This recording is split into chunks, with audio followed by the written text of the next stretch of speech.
अग्रवाल साहब, आपने कहा कि land reform, labour reforms, logistic reforms, ये सब इन दी पाइपलाइन है।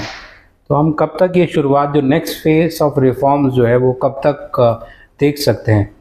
नहीं, देखिए, लॉजिस्टिक तो ऑलरेडी हमने बहुत लॉजिस्टिक रिफॉर्म्स का मतलब है कि cost of transportation of raw material and finish good come हो। तो जो इंफ्रास्ट्रक्चर डेवलपमेंट हो रहा है, रेल का, रोड का, फिर एयरवेज का, वाटरवेज का, इन सब से कॉस्ट ऑफ ट्रांसपोर्टेशन बहुत कम हो गया है। उसके साथ जीएसटी से भी जो टोल प्लाजा वगैरह के कारण जो 8-8, 10-10 दिन सप्लाई में लगते थे, वहाँ 1-1, 1.5 दिन में सप्लाई हो रही है। तो इससे लॉजिस्टिक कॉस्ट काफ़ी कम हुई है और हमारा टारगेट है कि हम लॉजिस्टिक कॉस्ट को काफ़ी कम करेंगे। आज हमारा जो लॉजिस्टिक कॉस्ट का जो ट्रांसपोर्ट का जीडीपी में कंट्रीब्यूशन है वो लगभग 15 से 16% का है।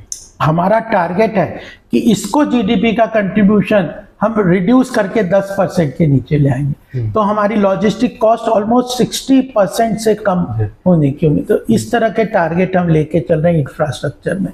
इंफ्रास्ट्रक्चर के ग्रोथ से, डेवलपमेंट से डिमांड भी बढ़ जाती है। सीमेंट, स्टील, कंस्ट्रक्शन, मशीनरी और लेबर, सबकी डिमांड भी बढ़ती है।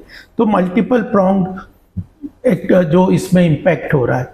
तो ये है लैंड रिफॉर्म्स में थोड़ा सा, क्योंकि उसमें किसानों की भी समस्या समाहित है।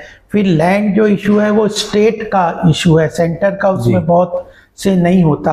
तो सरकार ने पोर्टल बनाया है और हम कॉम्पिटिटिव फेडरलिज्म स्टेट्स को कह रहे हैं। देखिए, अगर इकोनॉमिक डेवलपमेंट भारत का होना है तो स्टेट्स को भी डेवलपमेंट करने हैं। आज उत्तर प्रदेश में हम यहाँ बैठे हैं, नोएडा, गौतम बुद्ध नगर में। उत्तर प्रदेश आज 2017 तक बीमारू राज्य, 4 बीमारू राज्यों के अंतर्गत आता था।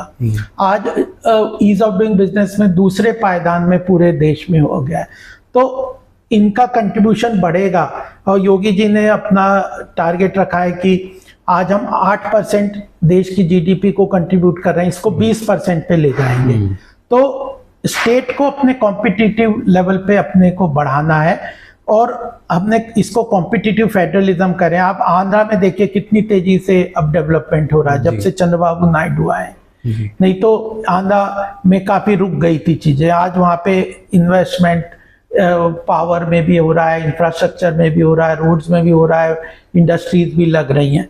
तो स्टेट्स जो कॉम्पिटिटिवली स्ट्रांग होते जा रहे हैं वो आगे बढ़ेंगे, अट्रैक्ट कर रहे हैं, वो भी कर रहे हैं। तो सरकार ने कहा है कि एक सबसे बड़ा इंडस्ट्री लगाने के लिए आवश्यकता है लैंड की। तो केंद्र सरकार ने एक सेंट्रल पोर्टल बना दिया है। उस सेंट्रल पोर्टल में जो लैंड बैंक स्टेट्स के पास है, वो कहा है कि आप अपने वो लैंड बैंक के को जहाँ पे इंडस्ट्री लग सकती है, ऐसे उन जगहों को उस पोर्टल में डाल दीजिए। ग्लोबल एक्सेस उस पोर्टल की है, तो वो उसमें वहां से जिसको लैंड चाहिए वो एक्सेस कर सकते हैं और फिर स्टेट के साथ नेगोशिएट कर सकते हैं। कई स्टेट तो 1-1, 2-2 दिन में भी परमिशन देते हैं। तो लैंड का वहां पे फिर उद्योग मित्र करके पोर्टल स्टेट से बनाया। उत्तर प्रदेश को तो मैं अच्छी तरह जानता हूं, तो यहाँ का उद्योग मित्र बहुत सक्सेसफुल पोर्टल है जिसमें आप एप्लीकेशन दे सकते हो, लैंड डिमांड, पेमेंट वगैरह सब ऑनलाइन कर सकते हो। आपको एक्सटेंशन चाहिए, ये चाहिए, वो चाहिए। It is a very communicative portal that is there. तो इस तरह के रिफॉर्म्स भी कर रहे हैं। एग्रीकल्चर सेक्टर की इश्यूज हैं जो कि किसानों के साथ ज़्यादा बात करने, लेकिन land banks, land portals, permissions और कॉम्पिटिटिव फेडरलिज्म के माध्यम से इन चीज़ों को सरकार जैसे इंडस्ट्रियल कॉरिडोर बना रही है, डिफेंस कॉरिडोर बना रही है, क्लस्टर डेवलपमेंट्स कर रहे हैं। जैसे उत्तर प्रदेश में 1 डिस्ट्रिक्ट 1 प्रोडक्ट है, तो मेरठ में स्पोर्ट्स का हब बन रहा है, मैन्युफैक्चरिंग का। अलीगढ़ में तालों का मैन्युफैक्चरिंग का हब बन रहा है। सहारनपुर में पीतल के बर्तनों का, उसको कनेक्टिविटी भी दे रहे हैं। फिर स्किलिंग पे बहुत काम कर रहे हैं। तो प्रधानमंत्री मोदी जी के साथ बातचीत करके या उनकी बातों को सुन के या उनसे इंटरेक्ट करके आपको क्लियर कट लगेगा कि जो प्रधानमंत्री जी का विश्व गुरु का जो लक्ष्य है, सोचना है कि 2047 में हम विश्व गुरु बनेंगे, तो वह इस बात पे स्पष्ट उन्हें क्लैरिटी है कि निर्भर है, कोई ग्लोबल लेवल पे हमें विश्व गुरु बनाने के लिए आगे आने वाला नहीं है, और कोई उनको बहुत प्रेम भारत से हो गया इसलिए वो हमें कह रहे हैं कि तुम बन जाओ, या इतना जो अट्रैक्शन दिखा रहे हैं, इतना मल्टीलेटरल प्लेटफॉर्म्स पे भारत को पोजीशन देने की बातें कर रहे हैं, चाहे क्वेड है, ब्रिक्स है, फिर SCO है, और इवन वर्ल्ड इकोनॉमिक फोरम है, UN सिक्योरिटी काउंसिल है। इन सब चीज़ों में जो स्थान देने की बात कर रहे हैं वो इसलिए है कि वो इकोनॉमिक एक्टिविटी का महत्वपूर्ण योगदान मानते हैं, और हम भी जानते हैं कि अगर हमें ग्लोबल लीडरशिप को अटेन करना है तो इकोनॉमिक पावर बनना पड़ेगा जी। First you have to become an economic power, और इकोनॉमिक पावर में जो सरकार है वो इनेबलिंग एनवायरनमेंट क्रिएट करती है।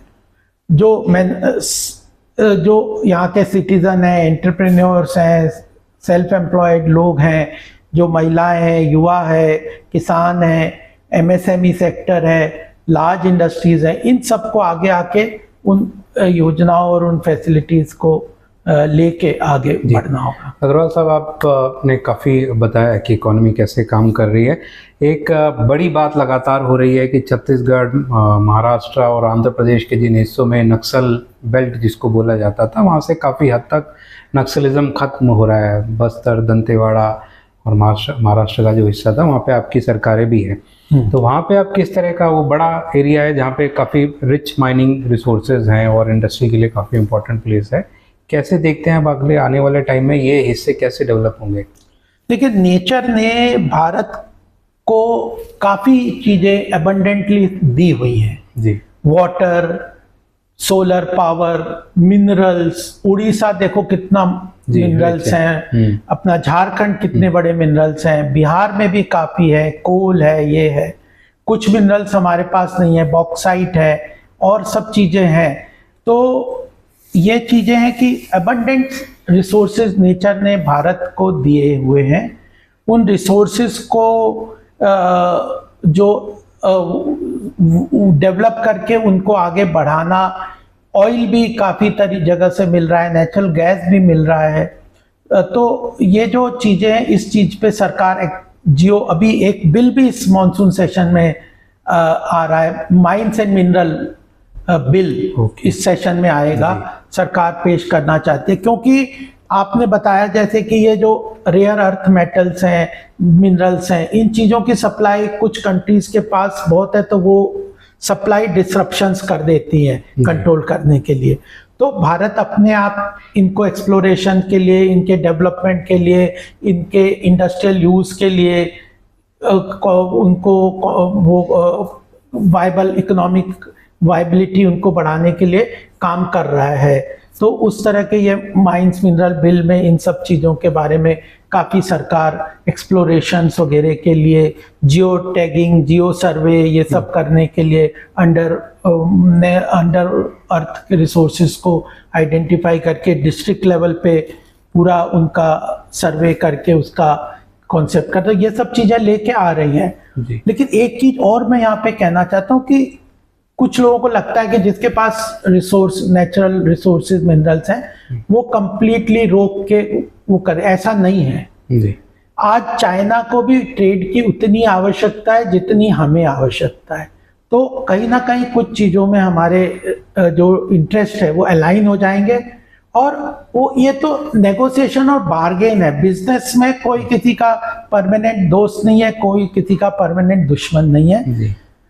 इंटरेस्ट को अलाइन करने की बात है जी, नेगोशिएशन और बार्गेन करने की बात है। क्या दे रहे हो, क्या ले रहे हो, ये चीजें होती हैं। तो वो अगर लीडरशिप में स्ट्रेंथ है, लीडरशिप नेशनल इंटरेस्ट के साथ नेगोशिएशन करने की शक्ति रखता है, अंडर प्रेशर वो सबड्यू नहीं होते, तो मुझे लगता है कि जैसा हमने FTA के संबंध में देखा है कि उन कंट्रीज के साथ FTA किए हैं और भारत के इंटरेस्ट को ध्यान में रखते हुए किए हैं, जिनके साथ हमारा ट्रेड रिलेशंस बेटर हो सकता है, हमें बेटर फायदा हो सकता है। आज हमारा UK के साथ $54 बिलियन का ट्रेड है, बायलैटरल ट्रेड है, उसका टारगेट रखा है कि हम $100 बिलियन कर देंगे आने वाले समय में, यूरोप के साथ बढ़ा देंगे। तो मुझे लगता है कि इन चीज़ों में ग्लोबल इंटरेस्ट अलाइन करता है, भारत में इकोनॉमिक एक्टिविटी होती है, सब उसमें पार्टिसिपेट करना चाहते हैं। तो इसलिए हमारे पास जो बॉटलनेक्स कभी कभी आते भी हैं, उन बॉटलनेक्स को हम अपनी स्ट्रेंथ और बार्गेनिंग पावर से सेटल कर लेते हैं। एक आखिरी सवाल अग्रवाल साहब, पर कैपिटा इनकम जो है वो ऑल्दो 2014 से अभी तक काफ़ी बड़ी है, हमने गरीबी के क्षेत्र में भी बहुत बड़ा नंबर जो है उसको गरीबी से बाहर निकाल दिया है। 84 करोड़ लोगों को हम फ्री अन्न दे रहे हैं, बहुत सारी और सुविधाएं, स्वास्थ्य की सुविधाएं दे रहे हैं, लेकिन जो अर्थव्यवस्था को आगे बढ़ाकर लोगों को एम्प्लॉयमेंट जो देने का काम है उसमें कहीं ना कहीं ड्यू टू न्यू जो टेक्नोलॉजी आ रही है उसकी वजह से शायद उतना पेस नहीं मिल पा रहा है। उसको कैसे आप देखते हैं और कैसे उस पर काम करने के बारे में सरकार सोच रही है? देखिए, एम्प्लॉयमेंट जनरेशन सबसे बड़ा चैलेंज मैं मानता हूँ, हमारी सरकार के लिए भी वो बड़ा चैलेंज है जी। और हमारे यहाँ पे अगर हर साल 10 करोड़ नए वर्किंग फोर्स लेबर में ऐड होते हैं जी, और वो सोचे कि हमें केवल सरकारी नौकरी मिल जाए या प्राइवेट सेक्टर की नौकरी मिल जाए अकेले, वो संभव किसी भी देश के लिए नहीं है। उसको एंटरप्रेन्योरशिप, सेल्फ एम्प्लॉयमेंट, यह बहुत महत्वपूर्ण तरीका है जिसके कारण एम्प्लॉयमेंट जनरेशन होता है। हम तो पंडित दीनदयाल जी की फिलॉसफी में पूरी तरह से विश्वास रखते हैं। अंत्योदय की बात यह है, उन्होंने एक बहुत महत्वपूर्ण नारा दिया था, हर हाथ को काम और हर हाथ काम को हाथ। तो वह बात यह है कि जो सेल्फ एम्प्लॉयमेंट की जो बात है, एंटरप्रेन्योरशिप की, उसको बढ़ावा देना पड़ेगा। और ग्लोबली एमएसएमई सेक्टर, जो स्मॉल मीडियम लघु उद्योग है, मीडियम उद्योग है, जो माइक्रो उद्योग है, वही ग्लोबली इकोनॉमी को बहुत प्रोपेल करते हैं, एम्प्लॉयमेंट को जनरेट करते हैं। इसीलिए अमित शाह जी का पूरा फोकस है कि जो कोऑपरेटिव सेक्टर है, it will be the new growth area for India. FPO बना रहे हैं बहुत तेजी से, सेल्फ हेल्प ग्रुप महिलाओं के बन रहे हैं। फिर उसके बाद जो कोऑपरेटिव सेक्टर को बहुत बढ़ावा दिया जा रहा है। तो ये सेक्टर है, ये छोटे छोटे एम्प्लॉयमेंट जनरेशन करते हैं। फिर जो स्किल डेवलपमेंट के काम हो रहे, सेल्फ हेल्प ग्रुप में तो एक सेल्फ हेल्प ग्रुप में 50-50, 100-100 महिलाएं और लाखों सेल्फ हेल्प ग्रुप बन रहे हैं। वो छोटे छोटे काम कर रहे हैं, एम्प्लॉयमेंट जनरेट कर रहे हैं, इकोनॉमी जनरेट कर रहे हैं। फिर उनकी फाइनेंशियल इंडिपेंडेंस हो जाती है। फिर जनधन अकाउंट खुल रहा है, उनको स्टैंड अप इंडिया स्कीम के अंतर्गत उनको लोन मिल रहे हैं। फिर जो रेहड़ी पटरी वालों के अंदर, स्ट्रीट वेंडर्स स्कीम के अंदर उनको लोन छोटे छोटे मिल रहे हैं, मुद्रा लोन दे रहे हैं। तो सेल्फ एम्प्लॉयमेंट और एंटरप्रेन्योरशिप डेवलप करने के लिए सरकार बहुत तेजी से credit availability, market access, hand holding, technological support और वेरियस स्कीम के माध्यम से सरकार तेजी से प्रयास कर रही है। और उनको एक बिजनेस में एक बड़ा रेस्ट्रिक्शन होता है कि सेल कैसे करें अपने प्रोडक्ट को। तो जेम पोर्टल अपने आप में सरकार का बहुत बड़ा उसमें इनिशिएटिव है, जिसमें पब्लिक सेक्टर अंडरटेकिंग्स के 500 करोड़ से ऊपर की कंपनियों को वहीं से प्रोक्योर करने की सरकार ने रेस्ट्रिक्शन लगाई है। सारे डिपार्टमेंट वहां से प्रोक्योर करते हैं और उसी में छोटे छोटे बिजनेसेस वाले भी उसमें रजिस्टर हो सकते हैं। टेंडरिंग की प्रोसेसेस को रोक दिया है। तो market access, credit access, skilling development, फिर उनके लिए जो cluster development, cooperative sector, self help group, ये सारे चीजें हैं, फार्मर प्रोड्यूसर ऑर्गेनाइजेशंस, इन सब चीजों के माध्यम से एम्प्लॉयमेंट जनरेशन को तेज गति प्रदान करने का हमारा लक्ष्य है। मैन्युफैक्चरिंग सेक्टर महत्वपूर्ण सेक्टर है, यही एम्प्लॉयमेंट जनरेट करेगा बहुत तेजी से। इस पे हम लोग काफी काम कर रहे हैं। बहुत बहुत धन्यवाद अग्रवाल साहब स्वदेश के साथ बातचीत करने के लिए। तो गोपाल कृष्ण अग्रवाल जी बता रहे थे कि किस तरह से पिछले 11 सालों में सरकार ने अर्थव्यवस्था को आगे बढ़ाने के लिए क्या क्या काम किए हैं और आने वाले समय में भारतीय अर्थव्यवस्था कहाँ तक पहुँच सकती है। आप बने रहिए स्वदेश के साथ। नमस्कार। नमस्कार दीपक जी, आपका भी बहुत बहुत आभार, धन्यवाद। जी। और जो स्वदेश के सारे श्रोताओं को भी मेरी बहुत बहुत शुभकामनाएं। धन्यवाद।